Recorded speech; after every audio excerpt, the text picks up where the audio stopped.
जी तो स्टूडेंट्स कैसे हैं आप? आई होप आप सब ठीक हैं। So welcome to GS academy. मैं हूं गुरम शहजाद और आज का हमारा 9th बायोलॉजी का टॉपिक है biological problem, hypothesis, deductions and experiments.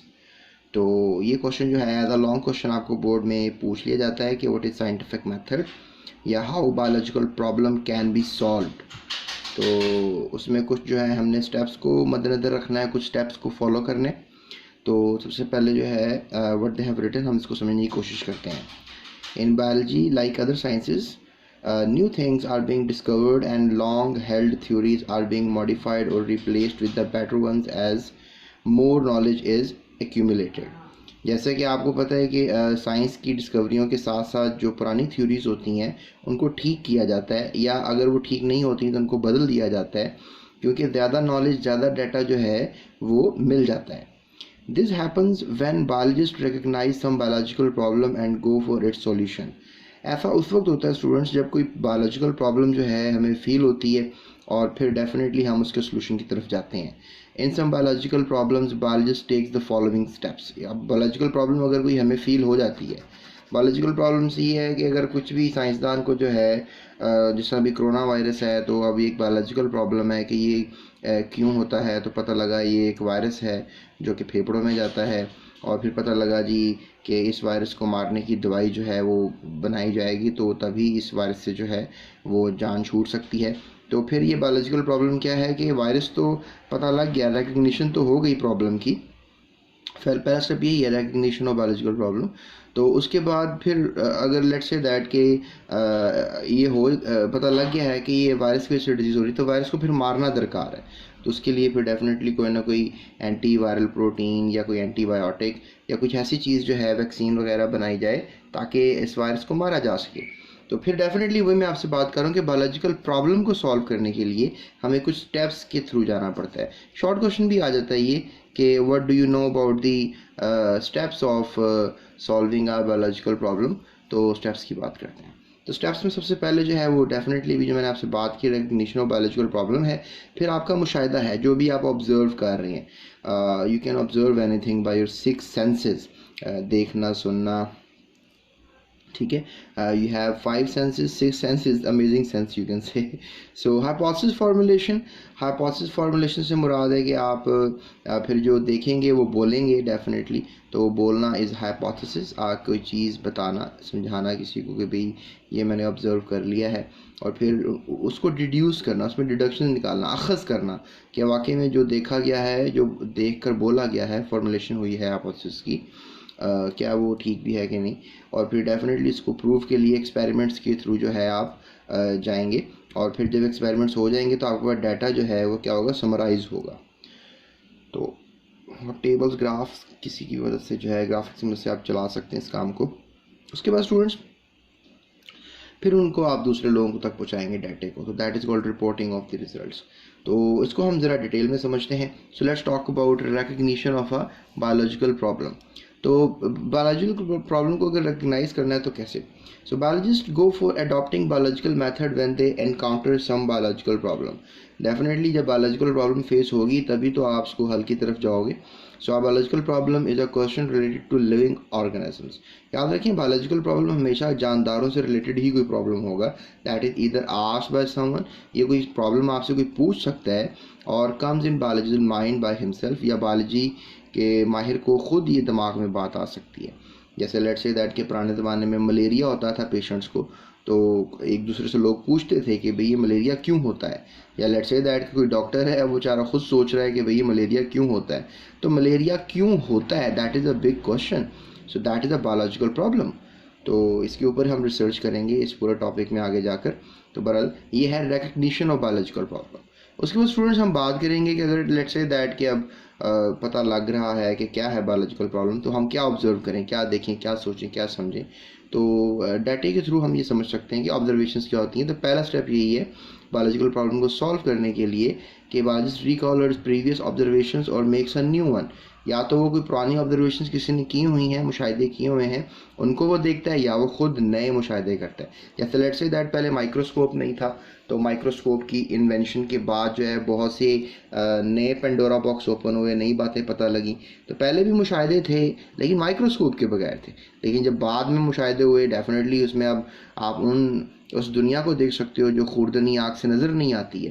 तो डेफिनेटली मुशाहिदों में तो काबिल गौर तरक्की हो गई।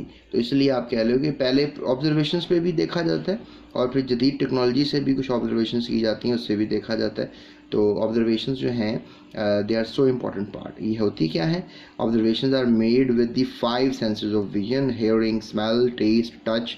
जैसे मैं भी आपसे बोल रहा था कि 5 सेंसेस होती हैं और छठी सेंस तो कमाल की होती है क्योंकि वो आपको शायद हर मसले का हल वैसे ही बता देती है।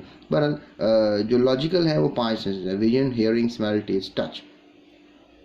स्टूडेंट्स, ऑब्जर्वेशन जो होती हैं ये क्वालिटेटिव भी हो सकती हैं और क्वांटिटेटिव भी हो सकती हैं। अब ये क्वालिटी और क्वांटिटी क्या है, अगर हम क्वांटिटी की तरफ जाएं तो ये ऐसी ऑब्जर्वेशन होती है, क्वांटिटेटिव ऑब्जर्वेशन ऐसी ऑब्जर्वेशन होती है जिसको हम ज़्यादा एक्यूरेट समझते हैं क्वालिटी के लिहाज से, क्वालिटेटिव ऑब्जर्वेशन के लिहाज से। ऐसा इसलिए है क्योंकि former are in variables and measurables and can be recorded in terms of numbers. क्योंकि जो क्वांटिटी होती है आप उसको डेफिनेटली इन वेरिएबल होती है और उसको मेजर कर सकते हो, आप उसको रिकॉर्ड कर सकते हो। सो दैट्स वाई हम कहेंगे quantity is a good thing. Example के तौर पे हम एक एग्जांपल के ऊपर थोड़ा सा काम करते हैं। जैसे फॉर एग्जांपल क्वालिटी ऑब्जर्वेशन क्या है और क्वांटिटी ऑब्जर्वेशन क्या है। The freezing point of water is colder than the boiling point. इसमें अब आपको क्वालिटी तो पता लगी है लेकिन क्वांटिटी पता नहीं लगी। लेकिन यहाँ पर आप कह सकते हो कि जो फ्रीजिंग पॉइंट ऑफ वाटर है वो 0 है और बॉइलिंग पॉइंट 100 है, तो आपको वैल्यूज़ का भी पता लगा। That makes a good accurate answer than this.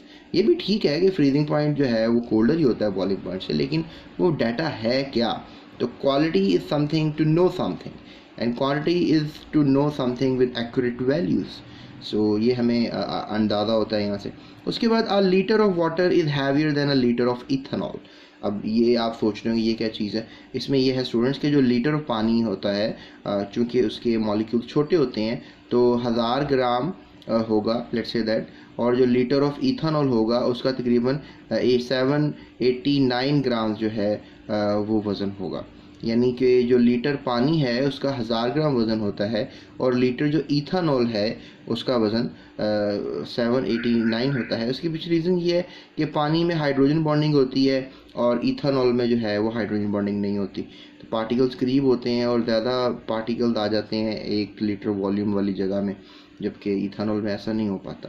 तो हम ये कह सकते हैं कि water is heavier then that of litre of ethanol. यानी 1 लीटर पानी हैवियर होगा 1 लीटर इथेनॉल से, और ये हमने क्वांटिटेटिव वैल्यूज से भी इस बात को ऑब्जर्व कर लिया है।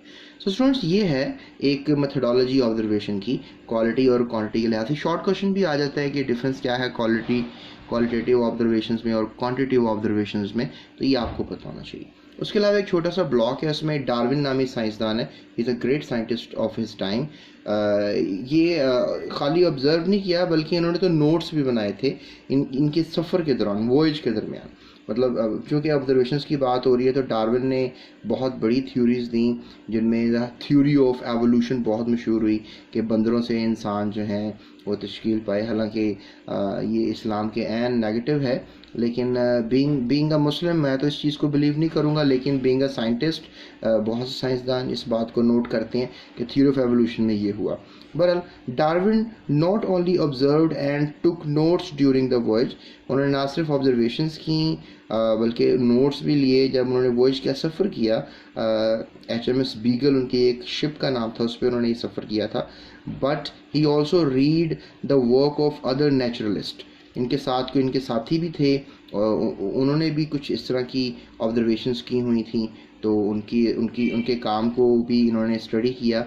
नेचुरलिस्ट कहते हैं जो कुदरत को स्टडी करते हैं, तो डार्विन भी नेचुरलिस्ट है, नो डाउट। और उन्होंने फिर थ्योरी ऑफ एवोल्यूशन दी। ये बोर्ड में आपका MCQ आ जाएगा कि थ्योरी ऑफ एवोल्यूशन जो है वो किस साइंसदान ने दी, तो आपने डार्विन का नाम नहीं भूलना है। सो यहाँ पर ये पॉइंट सबसे ज़्यादा पॉन्डर करने वाला है। उसके बाद स्टूडेंट्स हम चलते हैं नेक्स्ट पेज पर। स्टूडेंट्स, ऑब्जर्वेशन जो हैं उनमें इंक्लूड करती है मतलब reading and studying what others have done in the past because scientific knowledge is ever growing. और ऑब्जर्वेशंस में आप रीडिंग को भी स्टडी करते हो ना, मतलब रीडिंग कर रहे हो तभी तो ऑब्जर्वेशन हो रही होती है। आप पुराना कोई डाटा रीड कर रहे हो तभी आपको कुछ पता लग रहा है, मतलब स्टडी तो किसी और ने किया था, आप रीड करके आपको भी पता लग जाता है। ये सब बातें मैं भी आपको जो बता रहा हूँ, आप मेरी वीडियो सुन रहे हो और उससे आपको अंदाज़ा हो रहा है। सो studying what others have done, और दूसरों ने क्या किया। तो डेफिनेटली ये एक नॉलेज है, एवर ग्रोइंग नॉलेज है, आपको बात से बात का अंदाज़ा हो जाता है। उसके बाद फॉर्मुलेशन ऑफ हाइपोथेसिस, जब आप एक अच्छी ऑब्जर्वेशन कर लेते हो, रिकग्नाइज करने के बाद प्रॉब्लम को पहले रिकग्नाइज करते हो, फिर ऑब्जर्वेशन करते हो, उसके बाद आप एक हाइपोथेसिस लिखते हो या बोलते हो। वो क्या होती है? हाइपोथेसिस के बारे में स्टडी करते हैं। व्हाट इज हाइपोथेसिस, ये सवाल शॉर्ट क्वेश्चन अमूमन बोर्ड में आता है। So observations do not become scientific observations until they are recognised और रिलेटेड टू अ क्वेश्चन। अगर आप एक क्वेश्चन नहीं क्रिएट कर सकते तो कभी भी एक साइंटिफिक ऑब्जर्वेशन को एक अच्छा ऑब्जर्वेशन नहीं समझा जाता। जैसे for example biologist organise his her and others observations into a data form and construct a statement. और जो भी ऑब्जर्वेशंस होती हैं उसको एक स्टेटमेंट का नाम दिया जाता है, एक कमेंट क्रिएट किया जाता है that may prove to be the answer of the biological problem under study। और डेफिनेटली फिर उस बायोलॉजिकल प्रॉब्लम का किसी हद तक जो है वो आंसर होता है वो स्टेटमेंट, या कह लें कि वो स्टेटमेंट एक बायोलॉजिकल प्रॉब्लम की नुमाइंदगी करती है। यानी कि जो भी बायोलॉजिकल प्रॉब्लम है उसको आप एक लफ्ज़ों में जब परो देते हैं बायोलॉजिकल प्रॉब्लम को, तो आप उसको स्टेटमेंट कहते हैं या हाइपोथेसिस कहते हैं, द प्रॉब्लमेटिक हाइपोथेसिस। सो इसमें आप क्या कह सकते हो डेफिनेशन के लिहाज से कि ये टेंटेटिव एक्सप्लेनेशन है ऑब्जर्वेशन की, जिसको आप हाइपोथेसिस कहते हो। यानी कि एक बेहतरीन तरीका एक्सप्लेन करने का ऑब्जर्वेशन को हाइपोथेसिस कहलाता है।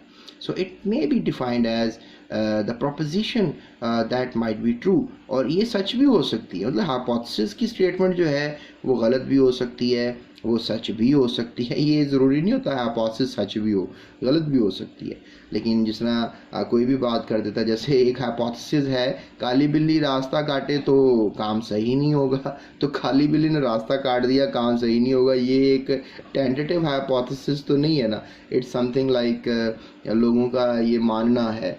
लेकिन अगर आप इसको प्रूव कर दें ये बात गलत है, तो वो ये जो एक स्टेटमेंट है ये क्या हो जाएगी, गलत साबित हो जाएगी। So a hypothesis should have the following characteristics. इसलिए साइंसदान अब हाइपोथेसिस को एक अच्छी स्टेटमेंट बनाने के लिए कुछ रूल्स बना देते हैं, कुछ खसूसियात बनाते हैं, कैरेक्टरिस्टिक्स बनाते हैं। सो उन कैरेक्टरिस्टिक्स को स्टडी करते हैं। ये बोर्ड में आपको लॉन्ग क्वेश्चन के तौर पे भी सवाल आता है जी, what are the characteristics of a good hypothesis. तो ये कैरेक्टरिस्टिक्स ये होते हैं कि it should be a general statement, ये एक जनरल स्टेटमेंट होनी चाहिए। It should be a tentative idea, ये एक अच्छा आइडिया होना चाहिए। It should agree with the available observations, ये जो ऑब्जर्वेशंस मौजूद होती हैं उसके हिसाब से होना चाहिए। It should kept be as simple as possible, इसको सिंपल होना चाहिए जितना आप कर सको। और it should be testable, potentially falsifiable, या तो आप टेस्ट कर सको या आप उसको गलत करार दे दो, यानी या सच हो या झूठ हो। In other words there should be a way to show the hypothesis is false, या तो उस हाइपोथेसिस को आप गलत करार दे दो या आप वे डिस्प्रूव द हाइपोथेसिस, ताकि हाइपोथेसिस गलत करार दे दी जाए।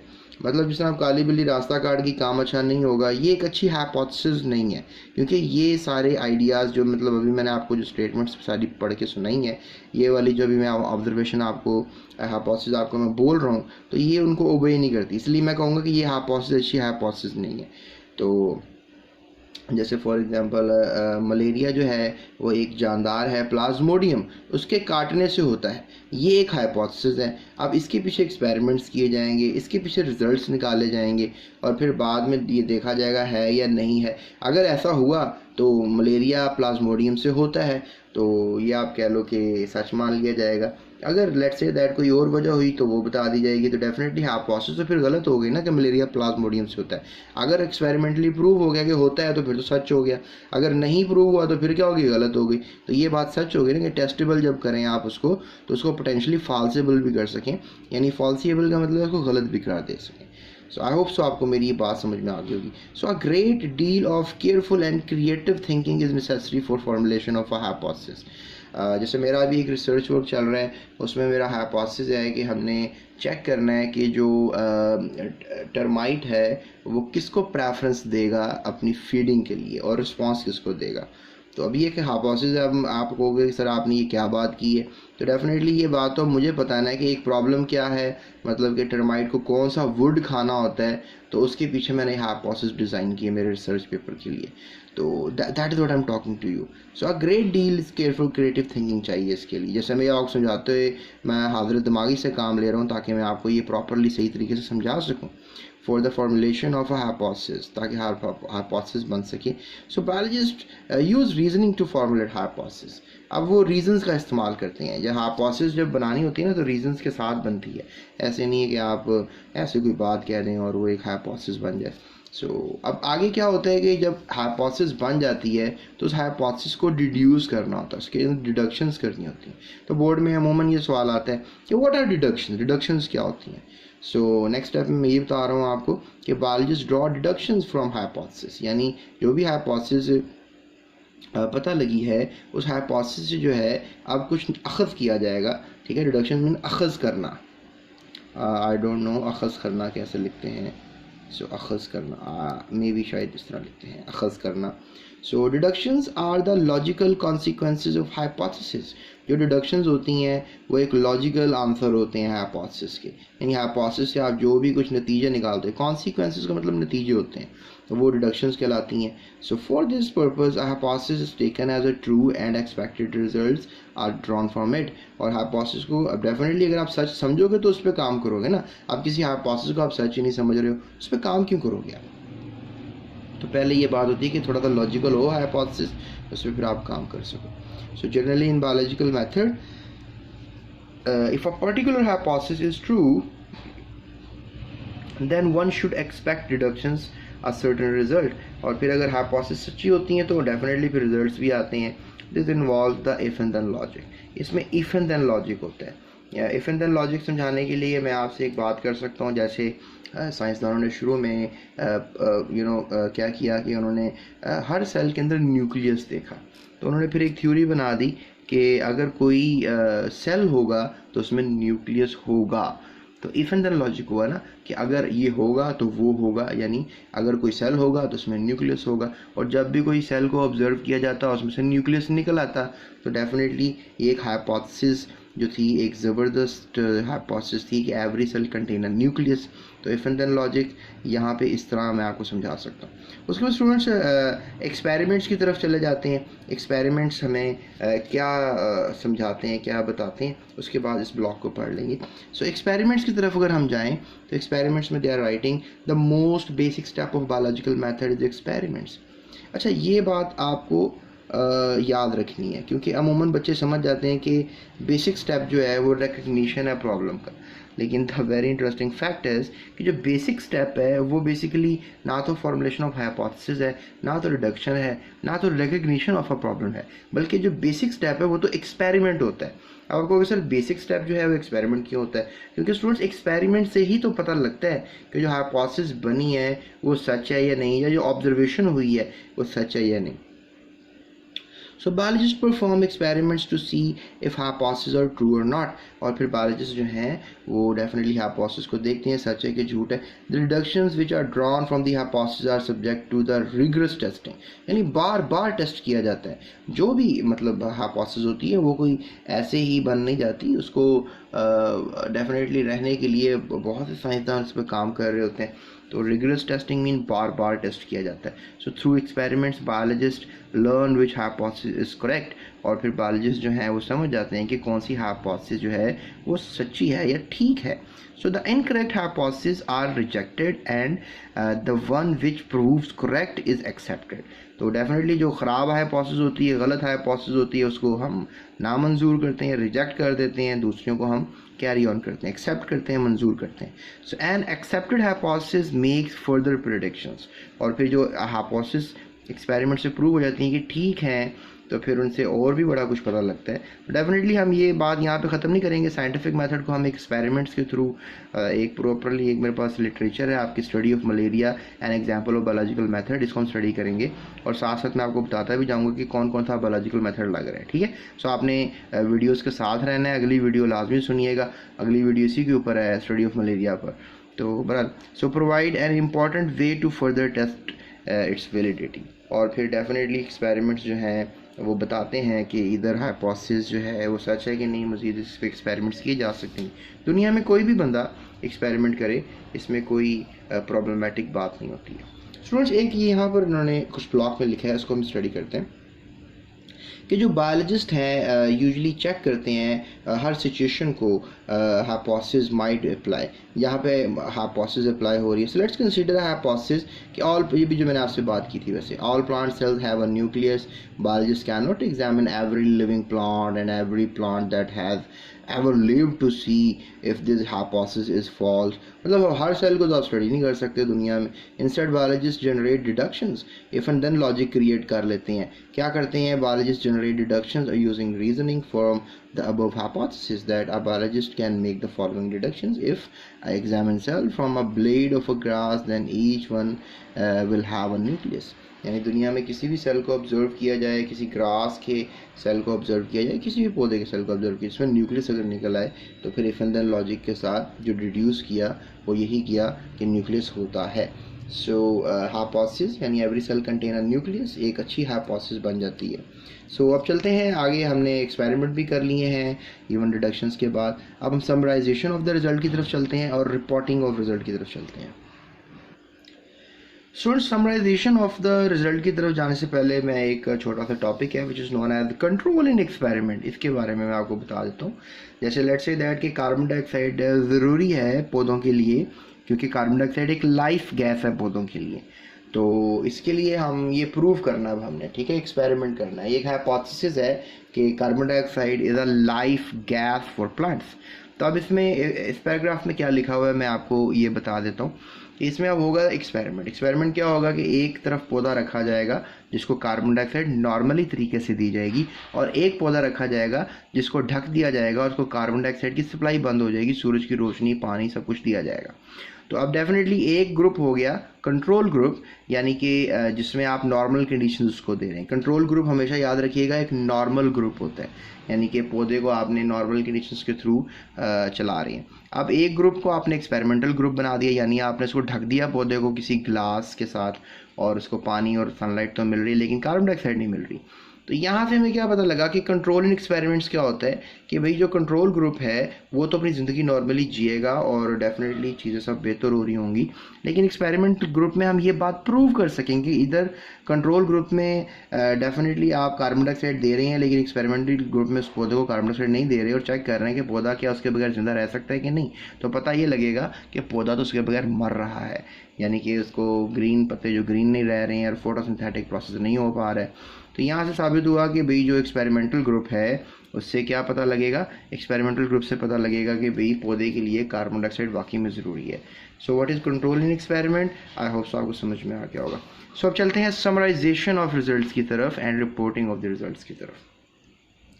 Biologists gather actual quantitative data from experiments. Data for each of the groups are then averaged and compared statistically.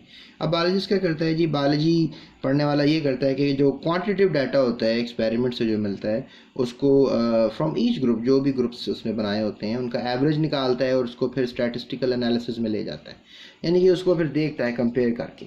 So draw conclusions, और फिर समराइजेशन में ये होता है कि पता लगाया जाता है, नतीजे निकलते हैं। Biologist use statistical analysis. जैसे मैं अभी जो आपको रिसर्च बता रहा था इसमें मैं टी टेस्ट, जी टेस्ट वगैरह इस्तेमाल कर रहा हूँ, इसके अलावा टकीज़ टेस्ट इस्तेमाल कर रहा हूँ। तो ये स्टैटिस्टिकल एनालिसिस होते हैं, इसमें स्टैटिस्टिक्स पढ़नी पड़ती है। तो ये तो काफ़ी आगे की बात है, ये तो मैं आपसे अब कोई बहुत अगले लेवल की बात कर रहा हूँ, बहरहाल आपके लेवल में तो थोड़ा बहुत ही पता होना चाहिए आपको। उसके बाद रिपोर्टिंग ऑफ द रिजल्ट्स की बात की जाएगी कि आखिर रिजल्ट्स को जो है वो कैसे शो किया जाता है। सो बायोलॉजिस्ट क्या करता है, पब्लिश करता है। जैसे मैंने पेपर बना लिया तो मैं उसको अब किस जर्नल में पब्लिश करूँगा, साइंटिफिक जर्नल कहते हैं उसको, और बुक्स वगैरह कहते हैं, और नेशनल लेवल पे बात की जा सकती है, इंटरनेशनल मीटिंग्स की जा सकती हैं, सेमिनार्स हो सकते हैं कॉलेजेस पे, यूनिवर्सिटीज़ पे। ये तरीका है अपने नताइज को लोगों के सामने लाने का। So publishing of results is an essential part of scientific method, और यही तो सबसे इम्पॉर्टेंट बात होती है कि आप अपने रिजल्ट को रिपोर्ट लाजमी करें। तो क्योंकि आपने खुद किया, आपने पास रख लिया, किसी को तो उसको स्टूडेंट्स पता ना लगा ना। जिस तरह मैं ये वीडियो बना रहा हूँ, यूट्यूब पे जा रही है, तो यूट्यूब के पास कितना ज़्यादा यूज़र्स हैं, तो बहुत से लोगों को ये मेरी, जिस तरह आप भी सुन रहे हैं मुझे, तो यूट्यूब पे वीडियो चली जाती है तो बहुत से लोगों को अंदाज़ा होता है। इस वीडियो को मतलब ये दिया जा सकता है, रैंक दिया जा सकता है, इधर ये सही है या गलत है। So it allows other people to verify the results and apply the knowledge to solve the other problems. और फिर उनकी कुछ और प्रॉब्लम्स होती हैं, डेफिनेटली फिर उनको हेल्प होती है इसमें, उसको भी सॉल्व करने के लिए। सो स्टूडेंट्स, ये था हमारा आज का lecture. I hope the scientific method आपके लिए मुश्किल नहीं रहा होगा, क्योंकि सबसे पहले आपने किया प्रॉब्लम के लिए एक रिकग्निशन, फिर आपने इसको ऑब्जर्व किया, फिर आपने इसको डेफिनेटली एक्सपेरिमेंट की तरफ, हाइपोथेसिस की तरफ गए, सॉरी, फिर आपने इसको डिडक्शंस की तरफ लाए, फिर आपने इसे एक्सपेरिमेंट्स की शक्ल दी, फिर डेफिनेटली आप समराइज़ किया उसको जिस तरह भी आप कर सकते थे, टेस्ट वगैरह लगा कर, एनालिसिस कर कर, उसके बाद फिर सब लोगों को आपने बताया, उसको रिपोर्ट किया आपने। सो ये था हमारा आज का लेक्चर, साइंटिफिक मेथड या biological method, and I hope so कि आपको समझ में आ गया होगा। सो अगर समझ में आ गया तो अभी इस वीडियो को लाइक ज़रूर कीजिएगा और अपने दोस्तों के साथ मेरी इस वीडियो को ज़रूर शेयर कर दीजिएगा, आपके जो क्लास फेलोज़ हैं। और इसके अलावा अगर आप ऑनलाइन पढ़ना चाहते हैं, डिस्क्रिप्शन में जो है वो डिटेल्स मौजूद हैं, आप उससे पढ़ सकते हो। और इसके अलावा आप किसी भी चैप्टर जो कि मैट्रिक इंटर का है, उसकी एक्सरसाइजेज या कुछ भी डाटा आपको चाहिए, तो आप डिस्क्रिप्शन की प्लेलिस्ट से फॉलो कर सकते हो। और डेफिनेटली आप सब्सक्राइब किए बगैर तो नहीं जाओगे, एंड आई होप सो कि आप सब्सक्राइब करो। So that's it, thank you so much. दूसरों का ख्याल रखिएगा और इस चैनल का भी ख्याल रखिएगा।